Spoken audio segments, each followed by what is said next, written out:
안녕하세요. 9살, 5살 남매를 키우고 있는 박엄마, 박hen 입니다. 오늘 소개할 책 말이 늦은 아이, 속이 타는 부모는요. 국내 넘버원 심리상담센터 허브맘을 운영하시고 언어발달 및 언어치료 전문가인 이덕주 원장님이 집필하셨어요. 10여 년 동안 약 3만 건에 달하는 현장 경험과 사례를 바탕으로 영유아 언어발달 고민에 대한 솔루션을 제공한다는 게 이 책의 큰 강점이에요. 오늘은 저번 시간에 이어서 말이 늦은 아이, 속이 타는 부모를 바탕으로 이야기하는 3부입니다. 예고해드린 대로 챕터 3에 해당하는 내용으로 언어 고민 상담소에 대한 내용을 다룰 거예요. 개인적으로 책에서 가장 격려도 받고 정보도 얻었던 파트입니다. 3장 전체가 언어 고민 상담소, 그러니까 Q&A예요. 무려 79쪽에서부터 211쪽으로 전체 페이지 231쪽 중에 132쪽에 해당돼요. 그러니까 책의 절반 이상이 Q&A인 거죠. 질문이 굉장히 많아요. 무려 26가지 Q&A가 담겨 있어요. 많은 고민들 중에서 제 눈에 띄었던 고민은 5가지예요. 여기서 여러분과 공유하고 싶은 고민은 언어 치료를 1년간 받았는데 좋아지지 않아요 입니다. 저희 애는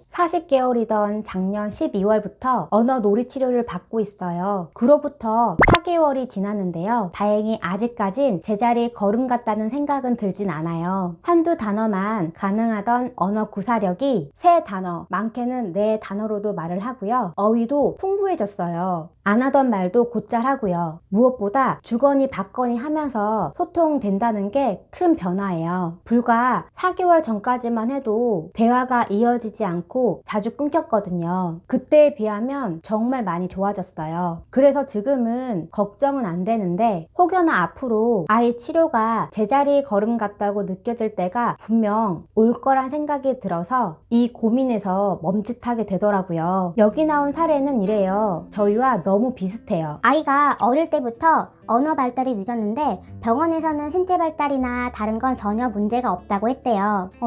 저희도요. 그래서 곧 말하겠지. 남자애는 말이 늦는 경우가 많으니까 때되면 하겠지. 주위에서도 대부분 이런 반응을 보였죠. 저희도요. 근데 30개월 넘어가면서부터 걱정이 되더래요. 너무 똑같다. 결국 호전이 없어서 새돌부터 일주일에 2번씩 언어 치료를 다닌다고 해요. 처음엔 엄마밖에 할 줄 몰랐는데 몇 달 다니다 보니까 새로운 단어들을 말하기 시작했대요. 근데 1년을 치료받는데 더 이상 좋아지지 않아요. 계속 제자리 걸음인 것 같아요. 이 고민에 대해 책에선 이렇게 말하고 있어요. 언어 치료를 받고도 제자리 걸음인 이유는 분명 있다고요. 그 이유에 대해 3가지로 말하고 있어요. 각 이유에 대한 코멘트를 달아보면요. 1. 아이에게 기질적 장애가 있는 경우 효과가 매우 늦게 나타나거나 없을 수도 있습니다. 2. 치료사 선생님과 아이가 맞지 않는 경우 아무리 유능한 치료사라 해도 아이가 선생님을 싫어하거나 수업을 싫어하는 경우가 있대요. 만약 아이가 언어 치료에 가는 걸 싫어한다면 치료사 선생님을 바꾸거나 치료실을 변경하라고 조언해요. 부모의 협조가 부족한 경우 치료사와 일주일에 1시간이든 2시간이든 만나는 것만으로는 사실 아이에게 큰 변화가 일어나지 않는데요. 부모가 치료사에게 치료 방법을 배워서 집에서 복습을 충분히 해줘야 합니다. 가정에서도 꾸준히 지도해 주어야 아이의 언어 발달에 좋은 성과를 기대할 수 있대요. 이에 대한 솔루션도 책에서 말해주고 있어요. 부모 자세에 대한 솔루션 1개와 가정에서의 연계 포커스를 맞춘 솔루션 2개로 이루어져 있어요. 부모 자세에 대한 내용을 먼저 살펴볼게요. 아이에 따라서는 학습의 속도가 느릴 수도 있대요. 여러 번 시도해도 아이가 잘 따라가지 못하거나 어려워할 수도 있는 거죠. 그러니 이럴 때일수록 부모님의 조바심을 버려야 한다고 조언하고 있어요. 눈에 보이는 수행이 없을지라도 아이는 꾸준히 발달 과정을 수행하는 중이라는 걸 명심해야 된다고요. 다음으로는 가정에서의 포커스에 맞춘 솔루션 2개인데요. 쉽게 말해 엄마표 언어 치료에 대한 방법을 소개하고 있다고 보시면 될 것 같아요. 책에서도 언급했듯이 가정에서의 연계가 무엇보다 중요해요. 그렇다면 책에서는 어떤 방법을 알려주고 있을까요? 아는 단어를 활용하게 도와주세요. 새로운 단어를 많이 익히도록 하기보다 알고 있는 단어를 활용하는 법을 가르쳐주세요. 아이가 자동차라고 말했다면 부모님은 이때 맞아, 멋진 자동차다, 자동차 타고 싶어? 자동차 타자, 이런 식으로 자동차로 활용할 수 있는 문장을 만들어서 말해주는 것입니다. 2. 아이가 보고 있는 것, 행동하고 있는 것을 즉시 말로 해주세요. 아이가 무언가를 응시하고 있거나 특별히 행동하고 있는 것이 있다면 그 모습을 즉시 언급해주세요. 예를 들면 이렇습니다. 아이가 자동차를 보고 있으면 자동차 있네. 아이와 밥을 먹을 때는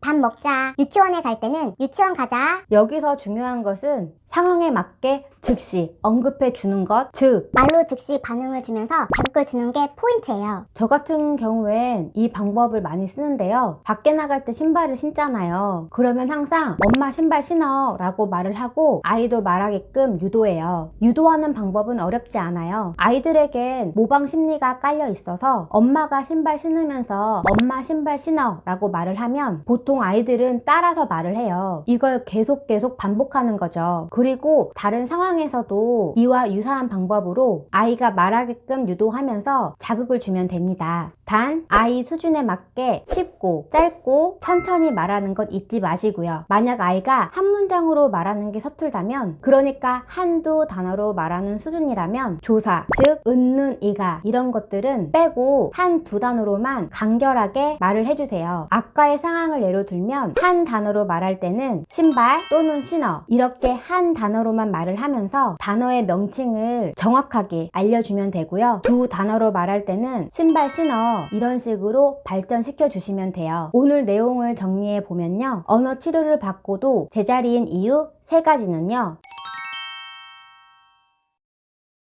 이에 대해 책에서 알려주는 솔루션은요. 부모 자세에 관한 솔루션 1개와 가정에서의 연계 포커스를 맞춘 솔루션 2개였죠.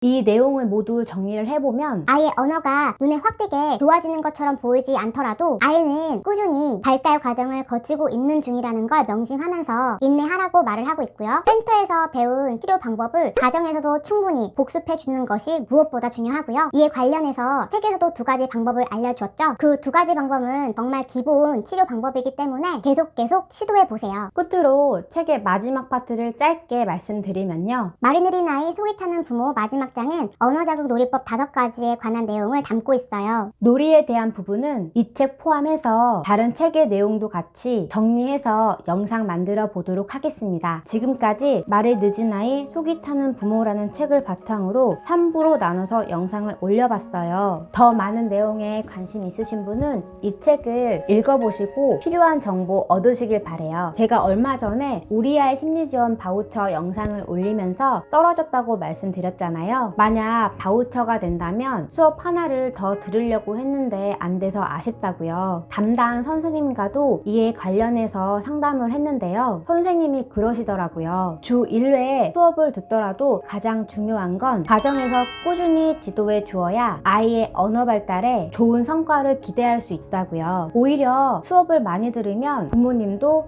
아이도 힘들어하는 경우가 있대요. 그러니 무리하지 않는 수준에서 스트레스 받지 않고 센터를 다니면서 가정에서도 연계를 충분히 해주는 게 좋은 방법이라고 말씀해 주셨어요. 그래서 담당 선생님과 소통도 활발히 하고 여러 책과 정보도 찾아 공부하면서 진행해 볼까 해요. 이번에 언어 발달에 관련된 책을 찾아보니까 생각보다 여러 권 있더라고요. 그래서 그 책들 제가 읽고 공부하면서 여러분께도 공유할까 해요. 그러기 위해선 여러분의 응원과 관심이 필요해요. 그러니 구독과 좋아요, 거기다 댓글까지 달아주시면 정말 감사하고요. 힘이 날 것 같습니다. 앞으로도 좋은 콘텐츠, 도움이 되는 콘텐츠로 찾아뵙겠습니다. 여기까지 시청해주셔서 정말 감사하고요. 그럼 또 봬요. 안녕.